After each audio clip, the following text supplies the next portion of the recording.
وسيئات أعمالنا من يهده الله فلا مضل له ومن يضلل فلا هادي له أشهد أن لا إله إلا الله وحده لا شريك له وأشهد أن محمدا عبده ورسوله أما بعد فقال الله تعالى في القرآن الكريم أعوذ بالله من الشيطان الرجيم وما أمروا إلا ليعبدوا الله مخلصين له الدين حنفاء ويقيموا الصلاة ويؤتوا الزكاة وذلك الدين القيمة. Alhamdulillah, segala puji kita panjatkan kepada Allah Subhanahu wa taala yang telah memberikan kepada kita bermacam-macam kenikmatan, nikmat kehidupan, nikmat kesehatan, nikmat kesempatan, dan tentu yang paling utama nikmat keimanan, yang dengan nikmat-nikmat tersebut kita mampu berkumpul di tempat yang mulia ini untuk melaksanakan salah satu bentuk kewajiban kita kepada Allah Subhanahu wa taala, yaitu kewajiban salat subuh, yang kita lanjutkan dengan kewajiban thalabul ilmi. Mudah-mudahan amal-amal ibadah kita semua diterima oleh Allah Subhanahu wa taala dan mudah-mudahan dibalas dengan pahala yang terbaik. Amin ya rabbal alamin. Hadirin ikhwatul iman, pada subuh kali ini insyaallah kita akan membahas salah satu alat untuk memahami Al-Qur'an, Al-Hadis, untuk memahami perintah-perintah, larangan-larangan, serta memahami kalam Allah Subhanahu wa taala dan Rasulullah sallallahu alaihi wasallam. Kalau pada pembahasan sebelumnya kita membahas tentang al-qasam atau sumpah, yang insyaallah di pertemuan kali ini kita akan membahas tentang perintah. Jadi memahami perintah. Apa itu perintah? Hadirin ikhwatul iman, kalau kita melihat kepada hukum, maka di dalam Islam hukum itu hukum taklifi, hukum yang terkait dengan kita manusia sebagai sosok atau subjek hukum, objek yang dikenai oleh hukum. Maka ada 5 jenis hukum. Seperti yang sudah kita ketahui, hukum itu atau hukum taklif, hukum yang terkait dengan kita yang manusia yang dibebani oleh suatu hukum, ya, suatu beban, suatu amalan. Maka hukum itu ada 5. Yang pertama wajib, yang kedua sunnah, yang ketiga haram, yang keempat makruh, dan yang kelima mubah. Itu 5 hukum yang terkait dengan kita sebagai yang mengamalkan atau kita yang dikenai oleh hukum tersebut. Hukum wajib, apa itu wajib? Wajib itu adalah mayusabu ala fi'lihi wa yu'aqabu ala tarkihi. Hukum wajib itu berarti hukum mayusabu ala fi'lihi, apa-apa yang diberi pahala ala fi'lihi, atas mengamalkannya. Apa-apa yang diberi pahala apabila mengamalkannya. Wa yu'aqabu ala tarkihi, dan dihukum, dibalas, dihukum ala tarkihi apabila meninggalkannya. Itu yang disebut dengan hukum wajib. Jadi wajib itu segala sesuatu yang apabila diamalkan maka akan mendapat pahala, dan apabila ditinggalkan maka akan dihukum atau disiksa, yu'aqab. Kemudian yang kedua disebut sunnah. Sunnah itu ma yusabu ala fi'lihi wa la yu'aqabu ala tarkihi. Apa-apa yang apabila diamalkan mendapat pahala, wa la yu'aqabu ala tarkihi, dan tidak disiksa, tidak dihukum apabila meninggalkannya. Dihadirin ikhwatul iman, yang disebut sunnah, hukum sunnah itu atau mandub itu adalah apa-apa yang apabila diamalkan mendapat pahala, kalau tidak diamalkan tidak disiksa. Bukan tidak apa-apa, tapi tidak disiksa. Kadang-kadang ada yang salah gitu mendefinisikan yang sunnah itu kalau diamalkan mendapat pahala, kalau tidak diamalkan tidak apa-apa. Itu salah.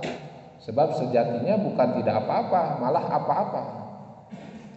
Sunnah itu kalau ditinggalkan tidak dihukum, bukan tidak apa-apa tapi tidak dihukum. Berbeda ya antara tidak dihukum dengan tidak apa-apa. Kalau tidak apa-apa berarti tidak ada masalah apa-apa gitu, tapi kalau yang namanya sunnah itu tidak diamalkan berarti tidak disiksa. Tetapi di sana ada kehilangan yang besar sebetulnya.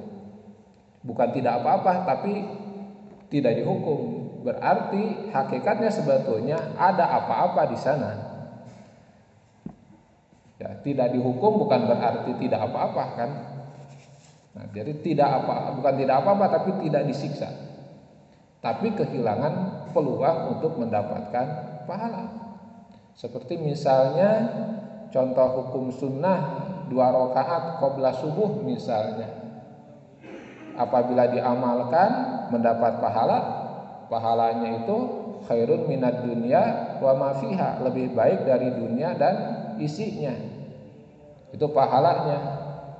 Wa yu'aqabu wa la yu'aqabu ala tarki, tapi kalau ditinggalkan tidak disiksa. Tapi bukan tidak apa-apa, tapi kehilangan pahala yang sebesar dunia dan isinya. Jadi bukan tidak apa-apa. Jadi meninggalkan amalan-amalan yang sunnah itu bukan tidak apa-apa, tetapi kehilangan peluang mendapat pahala dan keutamaan yang sangat besar dari Allah Subhanahu wa taala. Kemudian yang ketiga disebut hukum yang ketiga adalah haram. Haram itu mayu aqabu, serbaliknya dibalik, mayu aqabu ala fi'lihi wa yusabu ala tarkihi. Atau boleh mayusabu ala tarkihi wa yu'aqabu ala fi'lihi. Apa-apa yang apabila ditinggalkan mendapat pahala, dan apabila diamalkan mendapat siksa.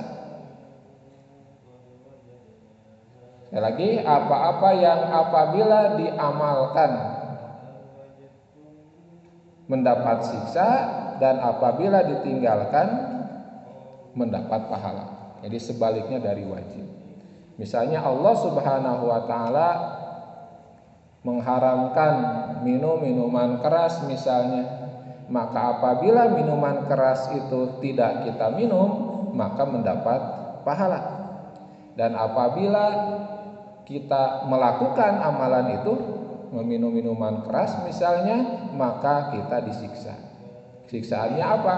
Siksaannya ya tentu di akhirat Allah Subhanahu wa taala akan memberikan hukuman yang sangat berat, dan ada hukum dunianya, hukum pidananya. Kalau dulu di zaman Rasulullah sallallahu alaihi wasallam sesuai perintah Allah itu dicambuk atau dipukul 100 kali. Nah, kalau dihukum di kita mungkin enggak tahu hukumnya apa. Walaupun kalau tidak salah katanya sekarang sedang dibahas di DPR itu tentang undang-undang minuman keras. Ya, mudah-mudahan saja sesuai dengan apa yang kita harapkan, yaitu ya kemaslahatan gitu ya, kemaslahatan bagi kita umat Islam, juga tentu secara umum kemaslahatan untuk umat manusia di Indonesia apapun agamanya. Sebab tidak ada yang menyebutkan alkohol itu baik, minuman keras itu baik, tidak ada. Secara kesehatan, secara ya hukum di agama manapun ya sama seperti itu. Tidak ada yang memandang baik meminum minuman keras. Ya mudah-mudahan sesuai dengan harapan. Jadi ada salah satu aspek dari hukum pidana Islam yang muncul, walaupun tentu masih jauh dari ideal keseluruhan hukum pidana. Hadirin ikhwatul iman, kemudian lagi itu haram, ma yusabu ala tarkihi wa yu'aqabu ala fi'lihi. Kemudian yang keempat, hukum yang keempat disebut makruh. Makruh itu kebalikan dari sunnah. Ma yusabu ala tarkihi wa la yu'aqabu ala fi'lihi. Yang diberi pahala apabila ditinggalkan dan tidak disiksa apabila diamalkan. Misalnya apa hukum yang makruh apa? Makruh misalnya dalam hadis Rasulullah Shallallahu Alaihi Wasallam melarang memakan bawang sebelum ke masjid.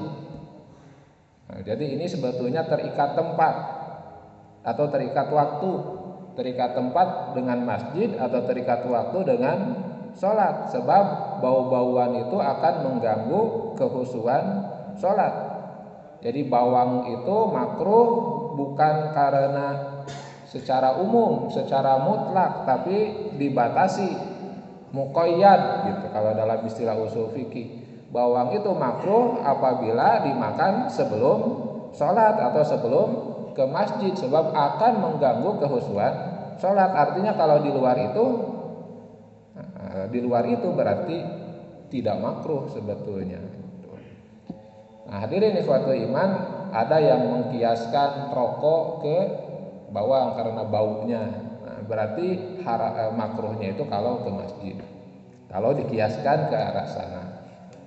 Kemudian hadirin iman, hukum yang kelima yaitu mubah. Mubah itu disebut juga halal, yaitu mala yusabu ala fi'lihi wala yu'aqabu ala tarkihi, yang tidak diberi pahala apabila diamalkan dan tidak juga disiksa apabila ditinggalkan.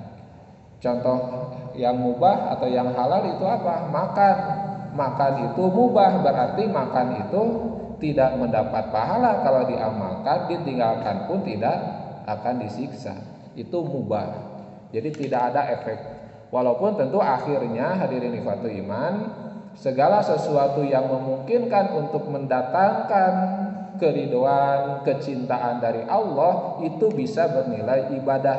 Bahkan sampai hal-hal yang mubah apabila diniatkan untuk amal-amal yang bernilai ibadah. Sekali lagi bernilai, walaupun bukan ibadah.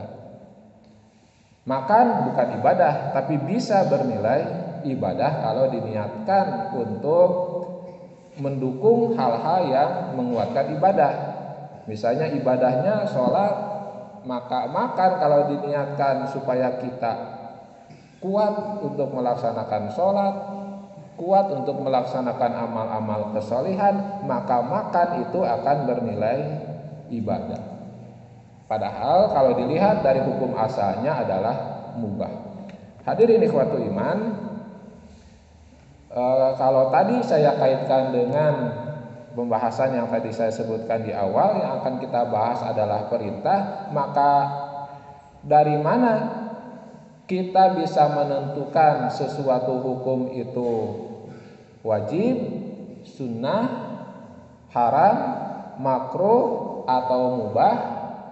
Dari mana? Maka hal ini terkait dengan bahasa, atau dalam bahasa yang lebih khususnya, maka kita mengetahui hukum-hukum yang disebut tadi berdasarkan perintah dan larangan dari Allah Subhanahu wa taala atau Rasulullah.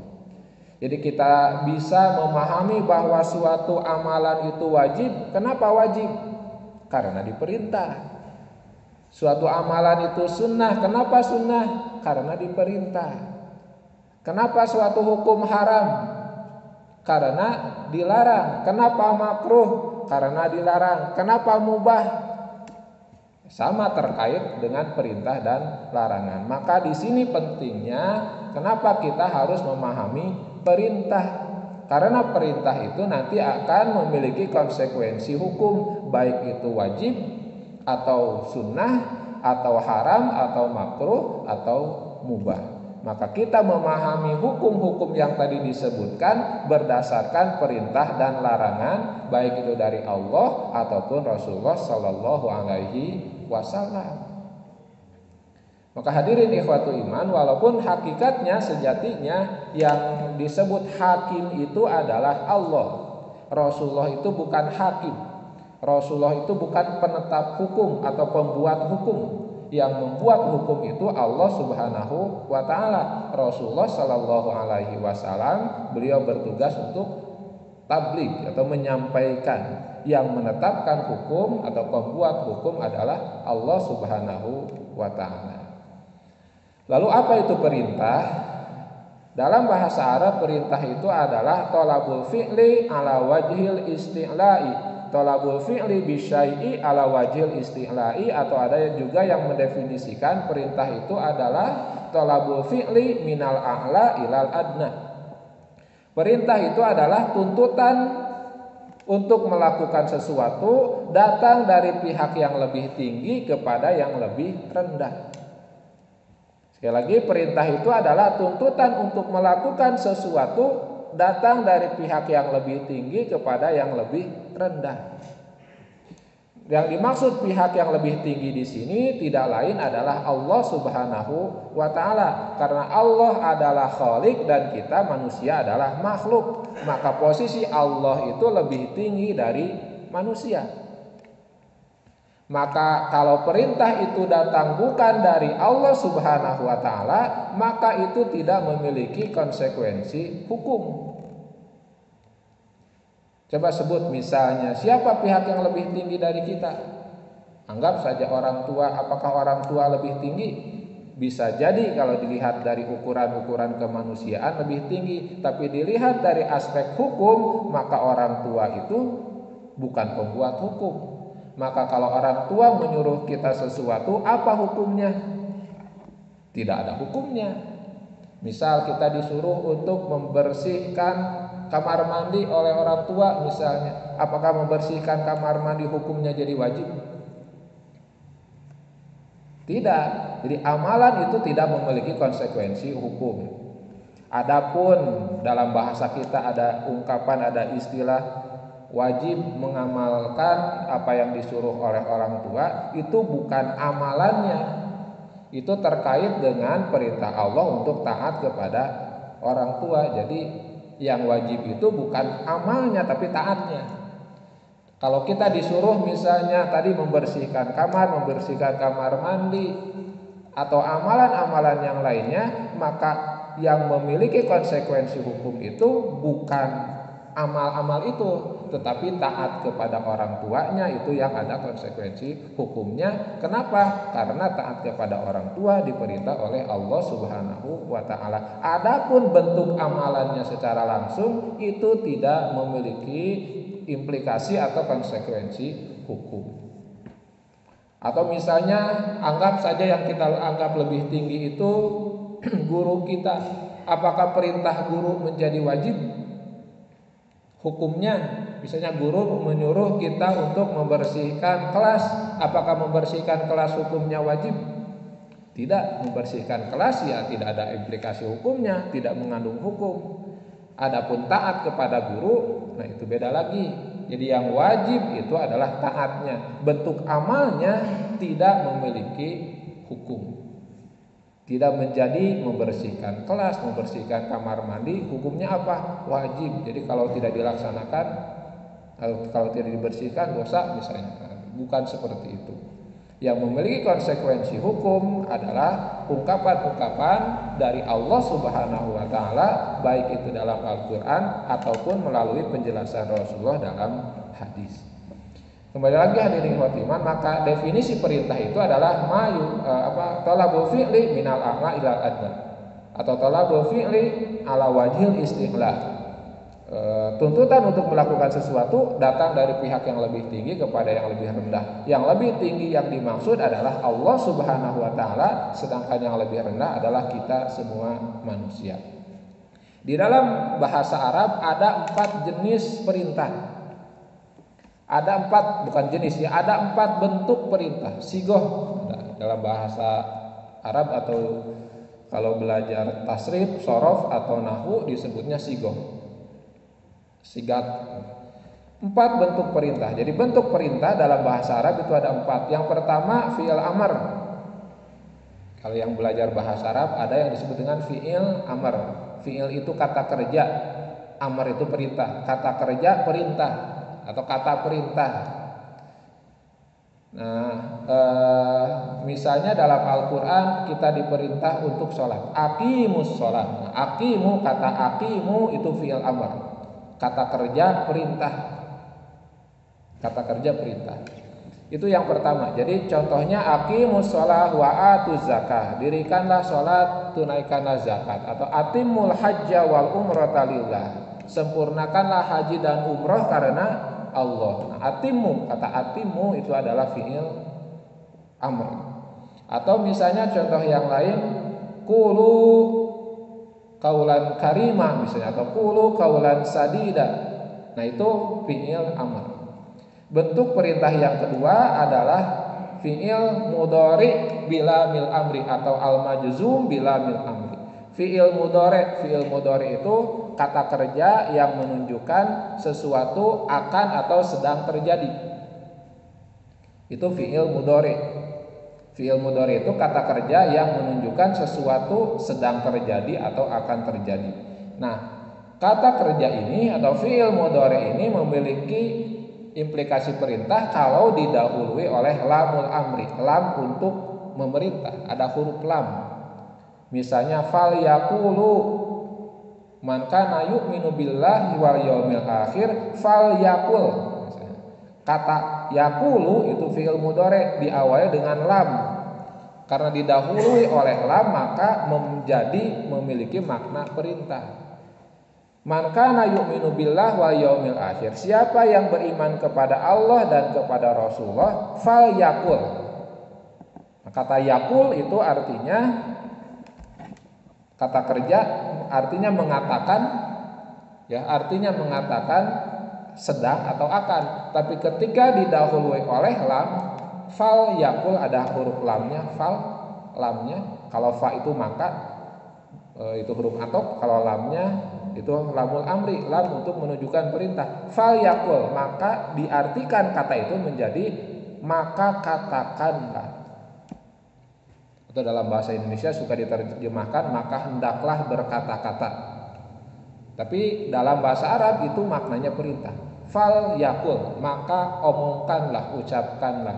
Khairan yang baik, au liyasmut. Nah, liyasmut juga perintah karena fi'il mudhari didahului oleh lam. Liyasmut. Yasmut itu kata kerja fi'il mudhari artinya akan diam atau sedang diam. Tapi ketika ada kata li sebelumnya, liyasmut, maka maknanya menjadi diamlah.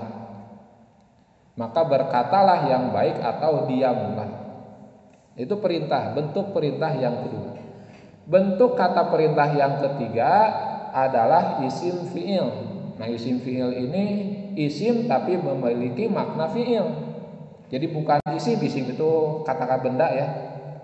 Isim itu kata benda, fi'il itu kata kerja. Nah, ada yang disebut dengan isim fi'il. Isim fi'il itu ya isim tapi fi'il. Jadi lafadznya isim tapi maknanya fi'il. Nah, hadirin ikhwatul iman, untuk membahas ini tentu harus ada bahasan khusus, tapi isim fi'il. Contohnya isim fi'il itu apa? Amin. Amin. Apa artinya amin? Kabulkanlah. Tapi bentuk lafadznya amin, bukan fi'il madi, bukan fi'il mudhari, bukan juga fi'il amr, tapi maknanya perintah. Isim fi'il amr. Nah, amin, kabulkanlah. Nah, itu bentuk isim fi'il namanya. Itu yang ketiga. Yang keempat, perintah itu dalam bahasa Arab berbentuk isim masdar. Isim masdar ya, isim masdar. Misalnya kalau dalam sorof fa'ala yaf'ilu fa'lan, kata fa'lan itu isim masdar. Atau misalnya kita ambil contoh kata ahsana yuhsinu ihsanan. Ahsana yuhsinu artinya berbuat baik, ihsanan berbuat baik. Nah, ihsanan itu isim masdar bermakna fi'il amr. Misalnya dalam ayat Al-Qur'an wabil walidaini ihsanan, dan kepada kedua orang tua ihsanan. Maknanya sudah berubah dari berbuat baik menjadi berbuat baiklah. Nah, itu 4 bentuk amar, 4 bentuk perintah. Jadi yang pertama fi'il amar, kata kerja perintah langsung yang sudah dikenal oleh kita. Yang kedua fi'il mudhari didahului dengan lamul amri, fi'il mudhari didahului dengan lam perintah. Yang ketiga isim fi'il amar. Yang keempat isim masdar pengganti fi'il amar.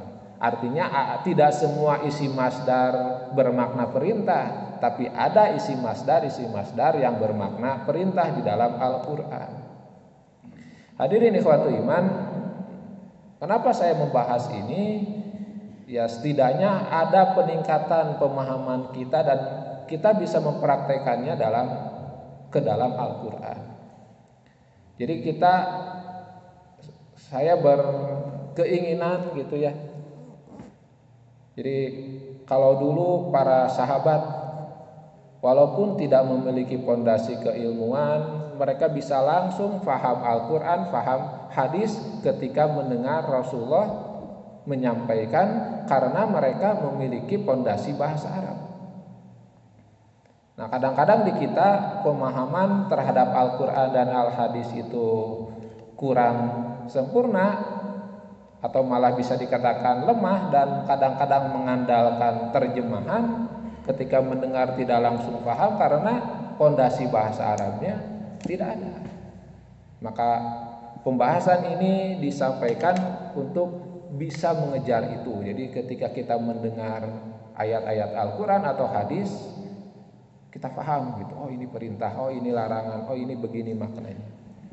Hadirin ikhwatul iman, jadi perintah itu definisinya atau maknanya adalah tuntutan datang dari pihak yang lebih tinggi kepada yang lebih rendah, dan sifatnya keharusan, baik itu keharusan yang wajib ataupun keharusan yang sunnah. Bentuknya di dalam Al-Qur'an atau dalam bahasa Arab secara umum ada 4, dan maknanya adalah keharusan untuk melakukan sesuatu. Walaupun terkadang ada perintah secara bentuk lafaz itu perintah, tapi keluar dari makna aslinya kepada makna yang lain.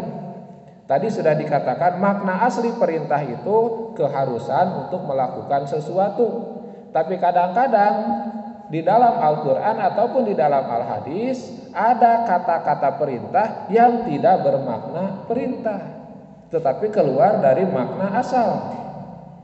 Contohnya apa? Contohnya yang sering kita baca, misalnya Robbi zidni ilman, misalnya ketika kita mau belajar menuntut ilmu, kita berdoa, Robbi ya Allah zidni ilman, tambahkanlah kepadaku ilmu. Kata-kata zid, zada yazidu, artinya bertambah. Zid itu fi'il amrnya, kata perintahnya zid, tambahkanlah ni kepadaku ilmu. Itu perintah bukan? Secara lafaz itu adalah perintah, tapi secara makna bukan perintah. Mengapa? Karena datang bukan dari pihak yang lebih tinggi kepada yang lebih rendah, tapi sebaliknya dari kita yang rendah kepada yang lebih tinggi. Zidni Rabbi zidni ilman, ya Allah tambahkanlah bagiku ilman, ilmu. Maka hadirin ikhwatul iman, tidak mungkin pihak yang lebih rendah menuntut sesuatu kepada yang lebih tinggi. Maka zid di sini maknanya bukan perintah, tapi doa, permohonan. Walaupun secara lafaz adalah fi'il amr, kata perintah, tapi maknanya bukan perintah, itu maknanya adalah doa. Sama persis seperti yang tadi, misalnya bukan dari pihak yang lebih tinggi, tapi dari sesama. Kalau barusan kan doa itu dari yang lebih rendah kepada yang lebih tinggi, ini yang sesama. Misalnya kita dimohon bantuan oleh rekan, oleh tetangga, maka perintah atau ungkapan perintah itu tidak bermakna perintah, tetapi sama permohonan. Tapi di dalam bahasa Arab istilahnya disebut iltimas. Misalnya saya meminta tolong ke bapak-bapak, tolong antarkan saya misalnya. Maka kata-kata antarkan saya itu secara lafaz adalah perintah, tapi secara makna iltimas, bukan perintah. Tapi iltimas, permohonan. Tapi bukan doa, sebab doa itu dari pihak yang lebih rendah kepada pihak yang lebih tinggi. Jadi bahkan bukan ada, banyak di dalam Al-Quran ayat-ayat yang isinya perintah itu maknanya bukan perintah. Di antaranya yang barusan adalah doa. Misalnya di ayat yang lain Allah Subhanahu wa taala menyebutkan misalnya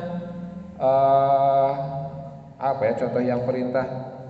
Misalnya Rabbana atina fid dunya hasanah, berikan kepada kami, datangkan kepada kami fid dunya hasanah, di dunia kebaikan, wa fil akhirati hasanah wa qina adzabannar, dan jagalah kami. Jadi seolah-olah kita nyuruh kepada Allah kan, ya Allah berikan aku kebaikan di dunia dan akhirat dan jaga aku dari api neraka. Itu kan secara lafaz adalah perintah, tapi secara makna adalah permohonan. Maka itu disebutnya doa. Kalau sesama kita itu disebutnya iltimas. Kemudian hadirin ikhwatul iman, ada juga ayat-ayat Al-Quran atau hadis atau lafaz yang maknanya adalah tahdid, ancaman. Jadi lafaznya perintah tapi maknanya ancaman. Sebagai contoh Allah Subhanahu wa taala menyebutkan di dalam ayat Al-Qur'an, "I'malu ma syi'tum." Amalkan saja yang kamu mau. Hadirin ikhwatul iman, itu jangan dipahami kita disuruh mengamalkan apa yang kita mau. Tapi itu adalah bentuk ancaman. I'malu ma syi'tum. Misalnya kita mengatakan contoh yang lain, dalam keseharian misalnya kita melihat anak kita melakukan suatu kesalahan atau meminta terus sesuatu yang harusnya tidak dilakukan. Kemudian kita katakan, "Geus kumaha maneh wes sok rek digawe kumaha maneh." Nah, itu perintah atau ancaman? Ancaman. Walaupun lafaz yang digunakan perintah. Nah, di dalam Al-Qur'an banyak juga ayat-ayat yang seperti ini. Lafaznya perintah tapi maknanya ancaman. Kemudian makna yang selanjutnya di dalam Al-Quran ada perintah-perintah yang maknanya adalah melemahkan atau merendahkan. Contohnya dalam ayat Al-Quran, wa in kuntum fi raibim mimma nazzalna ala abdina fa'tu bi suratim mim mislih. Didahului dengan fa menjadi fa'tu bi suratim mim misli. Datangkanlah satu surat yang sama dengan surat Al-Qur'an. Itu perintah bukan? Secara lafaz perintah, tapi secara makna bukan. Itu adalah pelemahan. Cara Allah melemahkan orang kafir, melemahkan siapapun yang ragu-ragu terhadap Al-Qur'an.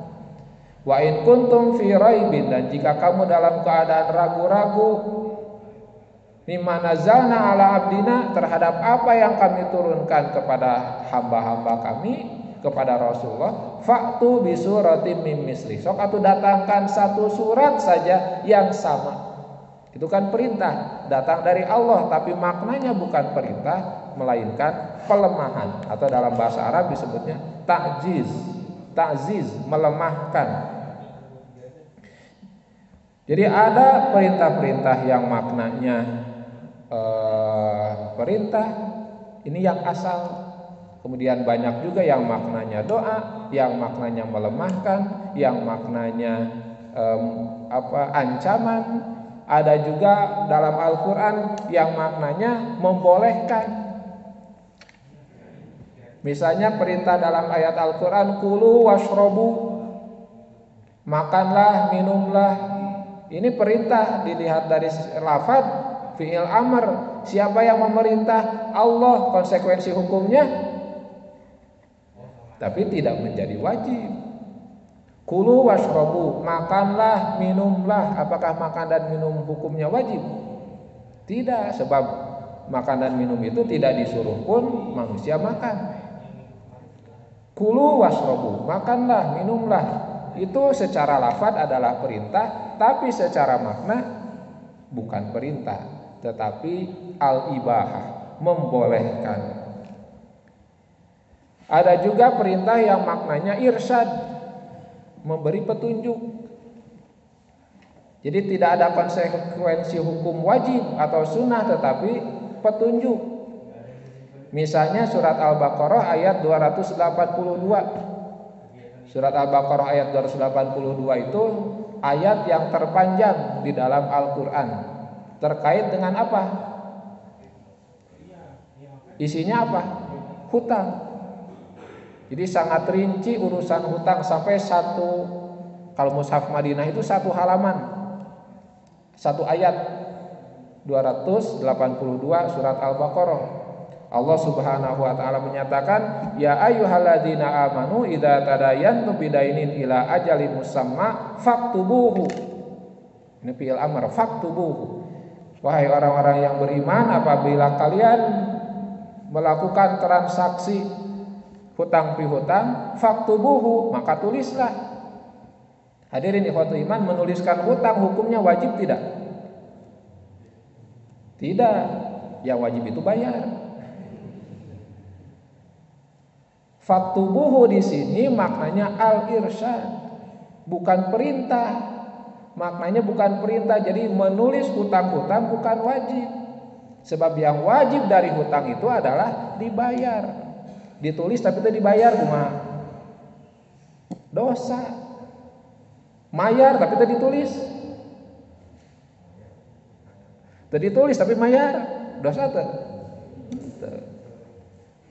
Jadi faktubuhu, perintah menuliskan hutang itu maknanya al-irsyad, petunjuk.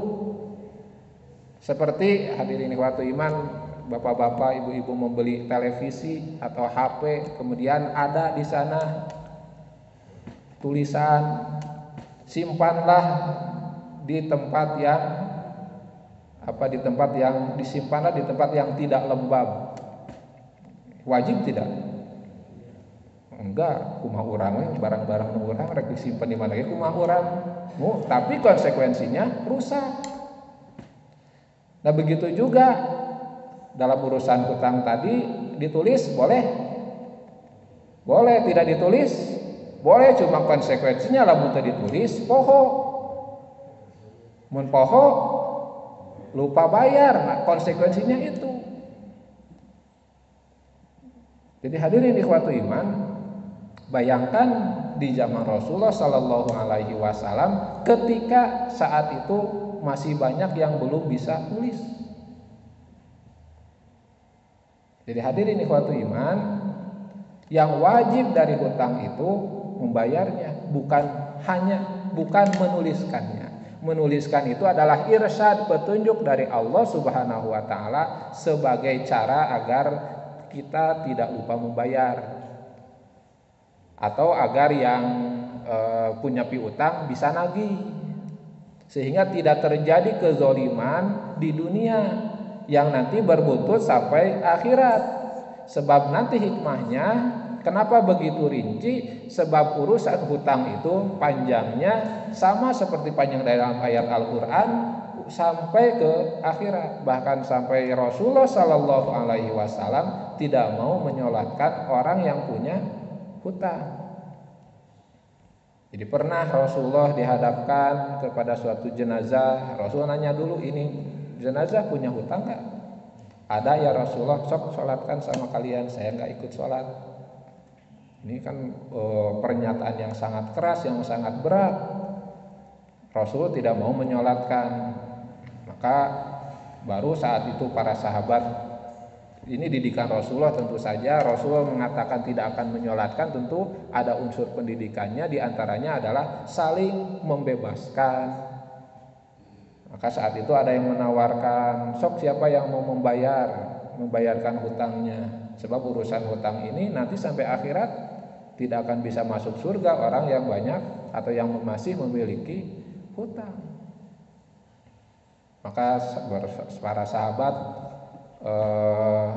saling lirik kanan kiri mungkin, sehingga ada salah seorang yang sanggup untuk menanggung hutang itu, baru Rasulullah Shallallahu Alaihi Wasallam menyolatkan. Hadirin ikhwatu iman, itu al-irsyad. Jadi seperti yang kita lihat dalam buku, manual book ya, misalnya beli HP, beli obat, suka ada petunjuk. Nah, dalam bahasa kita irsyad itu petunjuk, seperti itu. Untuk apa? Supaya obatnya awet, supaya alat elektroniknya awet sesuai dengan ketentuannya, sesuai dengan usia yang seharusnya daya tahannya, maka ikutilah petunjuk itu. Wajib atau tidak? Tidak. Terserah kita. Obat, misalnya kita beli obat mau disimpan di mana saja, terserah kita. Televisi, HP mau dibagaimanakan, terserah kita. Tapi hadirin ikhwatul iman, tentu ada konsekuensi di balik itu. Akan cepat rusak, akan cepat musnah dan lain-lain. Maka demikian juga dalam Al-Quran, ketika Allah memerintahkan, walaupun maknanya irsyad, tentu itu ada kebaikan, ada bimbingan di sana. Tapi secara konsekuensi hukum, contoh yang barusan itu tidak mengandung konsekuensi hukum, sebab perintah di sana maknanya irsyad, bukan tolabul fi'li minal a'la ilal adna. Tuntutan datang dari pihak yang lebih tinggi kepada pihak yang lebih rendah. Jadi bukan tuntutan untuk melakukan, tetapi bimbingan saja, petunjuk supaya tidak tersesat. Walaupun tentu sekali lagi, walaupun tidak ada konsekuensi hukum wajib atau sunnahnya, tetapi karena ini perintah dari Allah, ya laksanakan saja. Walaupun sekali lagi tidak ada konsekuensi hukum ini wajib atau tidaknya, sebab bersifat irsyad, bersifat bimbingan atau petunjuk semata. Hadirin ikhwatu iman, masih banyak perintah-perintah atau makna-makna perintah. Ada yang disebut merendahkan, atau ada juga yang merendahkan, misalnya dalam kisah Bani Israel, kunu kirodatan khosiin, jadilah kalian monyet-monyet yang hina, kan begitu. Kunu kirodatan khosiin, Allah mengatakan kepada Bani Israel, kunu kirodatan khosiin, jadilah monyet-monyet yang hina pada kaum Yahudi. Nah, ada yang menafsirkan memang kaum Yahudi dijadikan monyet, tapi mayoritas ulama menafsirkan itu bukan menjadikan, maknanya bukan takwin, bukan Allah menjadikan Bani Israel semuanya jadi monyet, bukan, tetapi itu merendahkan, menghinakan, merendahkan. Hadirin ikhwatu iman, itu makna-makna perintah. Makna-makna perintah. Lalu selanjutnya ada yang disebut dengan kaidah-kaidah terkait dengan perintah. Kaidah-kaidah yang terkait dengan perintah.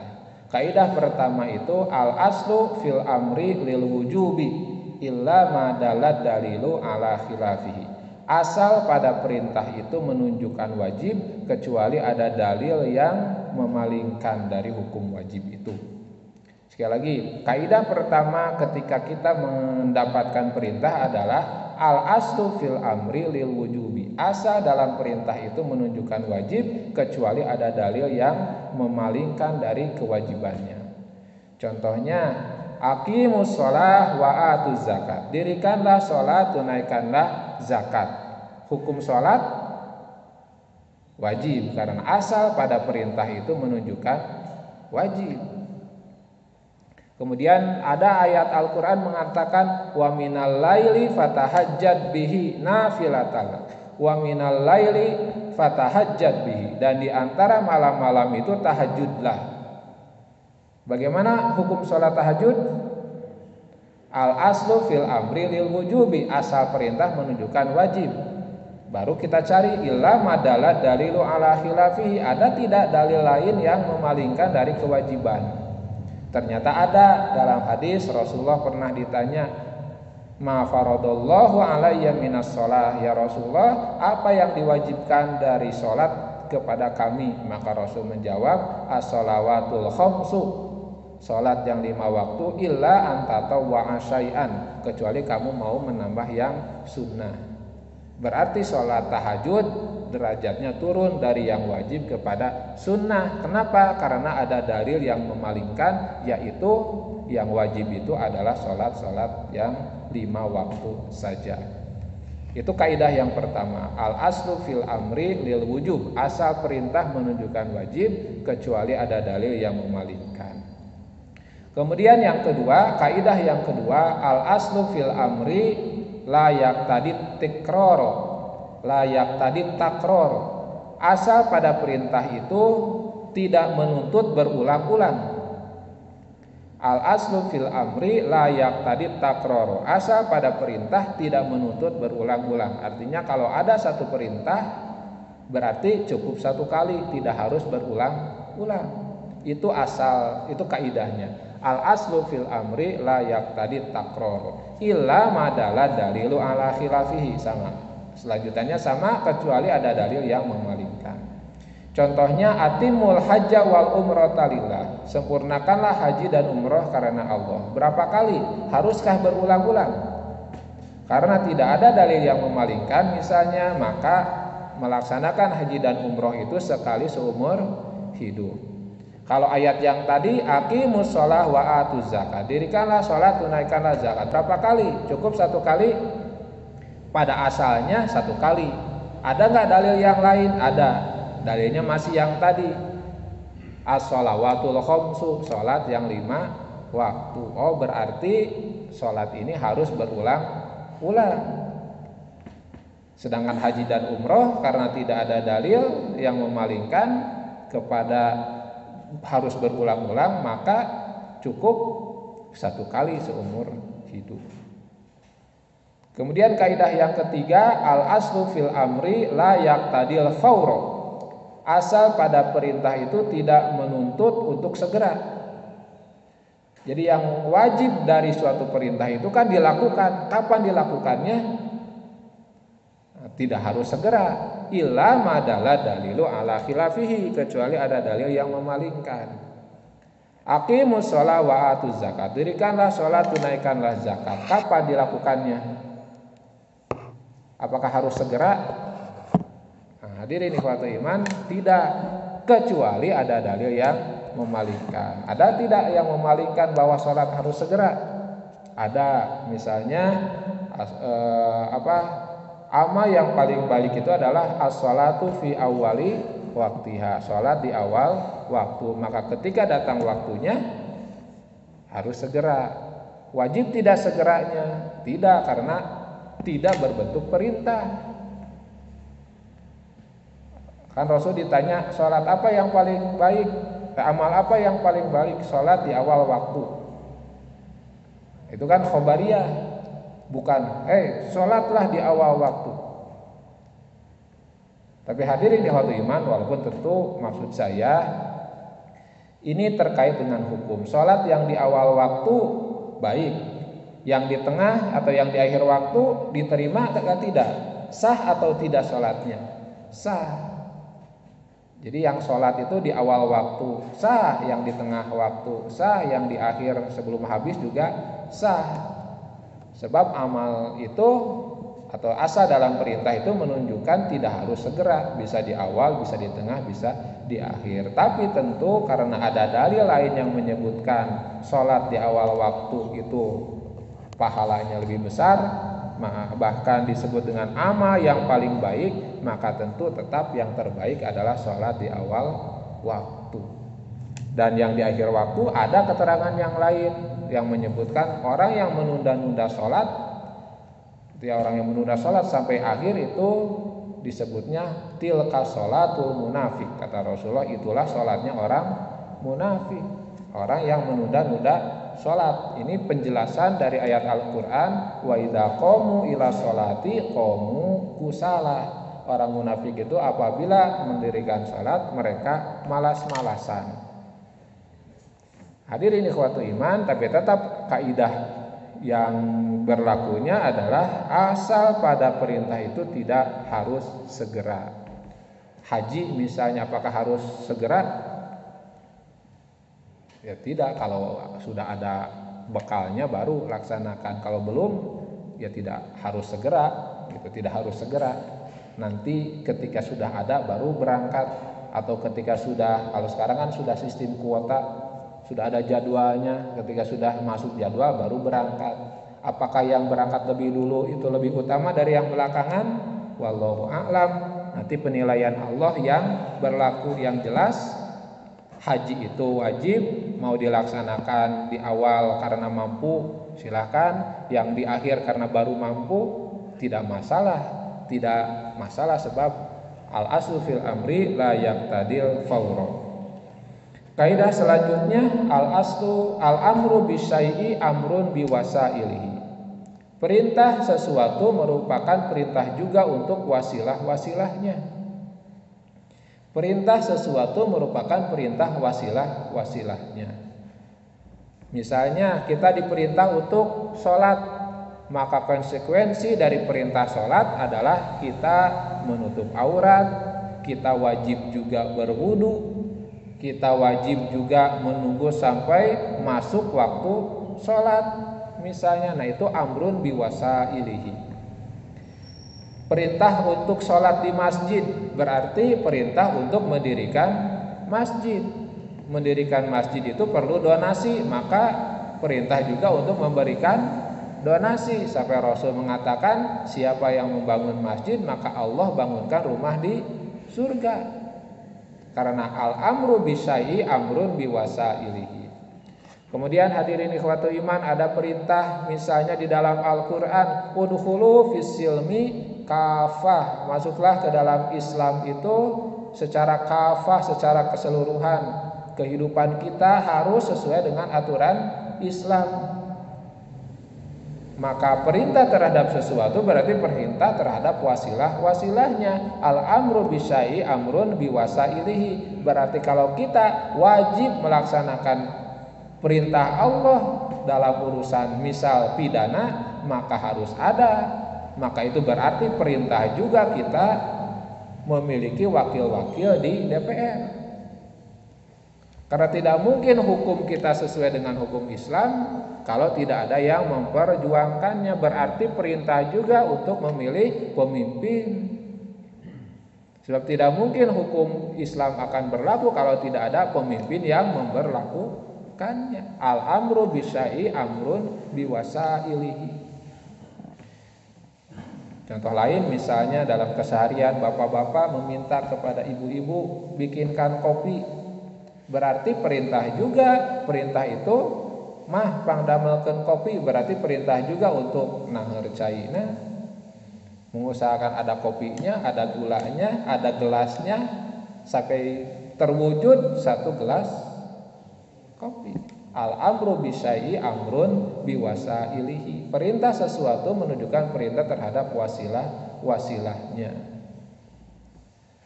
Hadirin ikhwatul iman, itu kaidah yang keempat ya. Yang pertama al-aslu fil amri lil wujubi, asal perintah menunjukkan wajib. Yang kedua asal perintah tidak menuntut berulang. Yang ketiga asal perintah tidak menuntut segera. Yang keempat asal perintah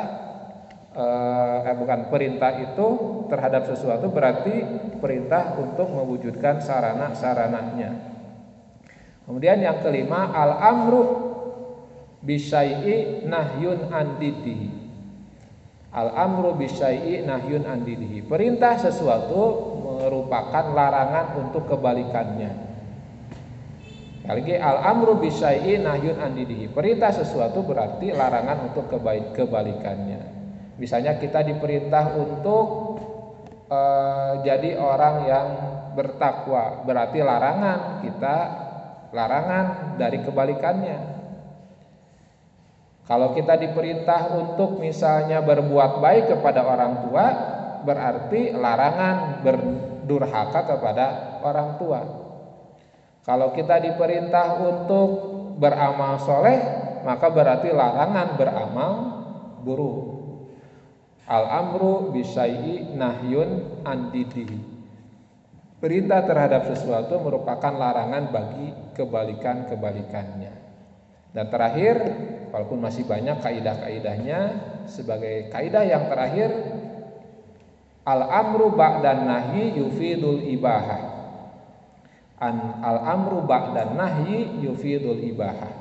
Perintah yang datang sesudah larangan menunjukkan mubah.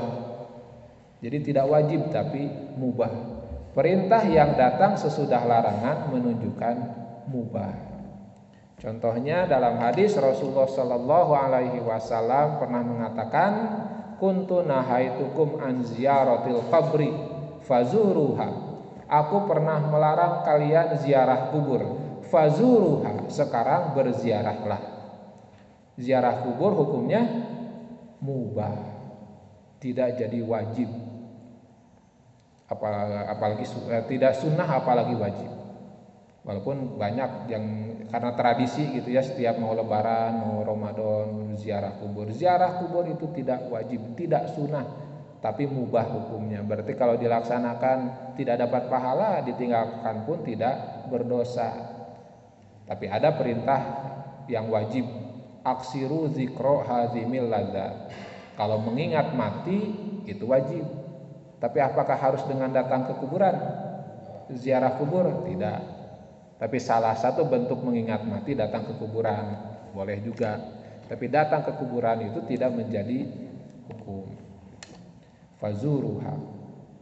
Hadirin ikhwatul iman, itu apa makna perintah, bentuk-bentuk perintah, sampai dengan kaidah-kaidah yang berkaitan dengan perintah. Mudah-mudahan menambah pemahaman dan bisa diamalkan dalam kehidupan. Ketika bapak-bapak, ibu-ibu membaca Al-Quran, menemukan ayat, oh ini perintah, maknanya apa ya, kemudian implikasi hukumnya ada atau tidak gitu.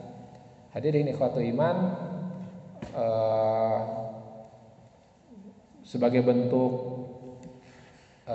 penjelasan saja gitu ya, saya pernah meneliti surat Al-Baqarah, jumlah perintahnya berapa gitu. Ternyata hadirin ikhwatul iman, yang memiliki yang benar-benar bermakna perintah itu tidak banyak, dan yang berimplikasi hukum apalagi. Padahal itu surat Al-Baqarah gitu ya. Jadi hal ini bisa disimpulkan bahwa Allah itu tidak banyak memberi beban kepada kita. Banyak perintah di dalam Al-Quran itu rata-rata ya ke makna yang keluar dari makna asal, tidak bermakna yang tadi.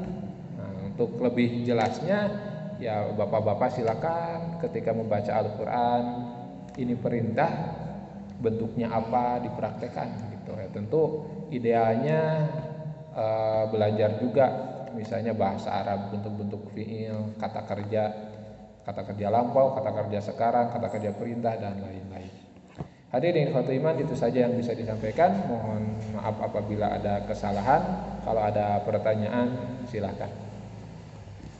Enggak. Tuh sudah disiapkan mic-nya.